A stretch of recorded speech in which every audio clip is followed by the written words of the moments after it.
उत्पत्ति अध्याय 4। कैन और हाबिल। पहला वचन।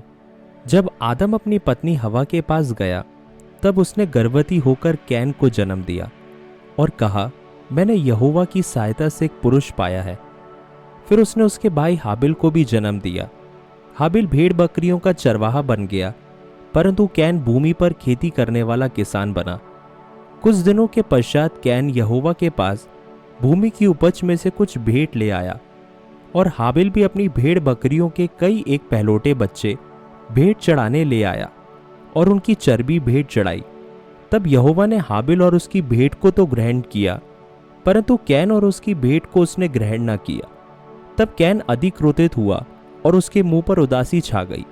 तब यहोवा ने कैन से कहा, तू क्यों क्रोधित हुआ और तेरे मुंह पर उदासी क्यों छा गई है? यदि तू भला करे तो क्या तेरी भेंट ग्रहण न की जाएगी, और यदि तू भला ना करे तो पाप द्वार पर छिपा रहता है और उसकी लालसा तेरी ओर होगी और तुझे उस पर प्रभुता करनी है। तब कैन ने अपने भाई हाबिल से कुछ कहा, और जब वे मैदान में थे तब कैन ने अपने भाई हाबिल पर चढ़कर उसे घात किया।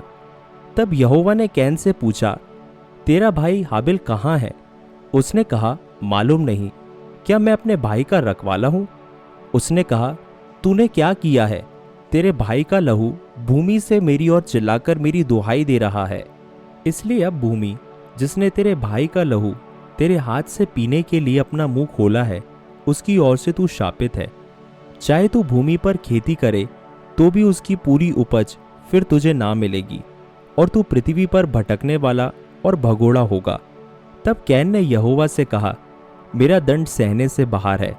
देख, तूने आज के दिन मुझे भूमि पर से निकाला है, और मैं तेरी दृष्टि की आड़ में रहूंगा और पृथ्वी पर भटकने वाला और भगोड़ा रहूंगा, और जो कोई मुझे पाएगा मुझे घात करेगा।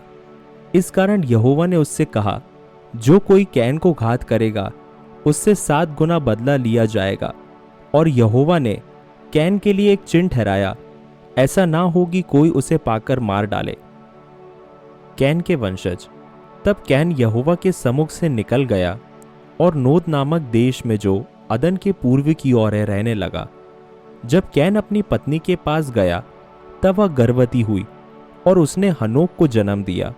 फिर कैन ने एक नगर बसाया और उस नगर का नाम अपने पुत्र के नाम पर हनोक रखा।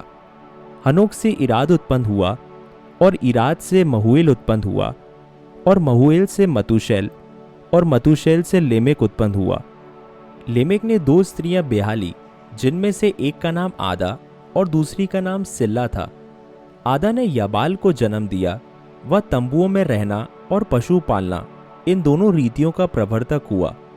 और उसके भाई का नाम युबाल था। वह वीणा और बांसुरी आदि बाजों के बजाने की सारी रीति का प्रवर्तक हुआ। और सिल्ला ने भी तुबल कैन नामक एक पुत्र को जन्म दिया। वह पीतल और लोहे के सब धार वाले हथियारों का गढ़ने वाला हुआ। तुबल कैन की बहन नामा थी। और लेमेक ने अपनी पत्नियों से कहा, हे आदा और हे सिला, मेरी सुनो। हे लेमेक की पत्नियों, मेरी बात पर कान लगाओ। मैंने एक पुरुष को जो मुझे चोट लगाता था, अर्थात एक जवान को जो मुझे घायल करता था, घात किया है।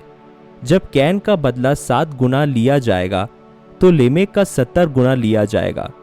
शेत और एनोश। आदम अपनी पत्नी के पास फिर गया और उसने एक पुत्र को जन्म दिया, और उसका नाम यह कह के शेत रखा, परमेश्वर ने मेरे लिए हाबिल के बदले जिसको कैन ने घात किया एक और वंश ठहरा दिया है। शेत के भी एक पुत्र उत्पन्न हुआ और उसने उसका नाम एनोश रखा। उसी समय से लोग यहोवा से प्रार्थना करने लगे।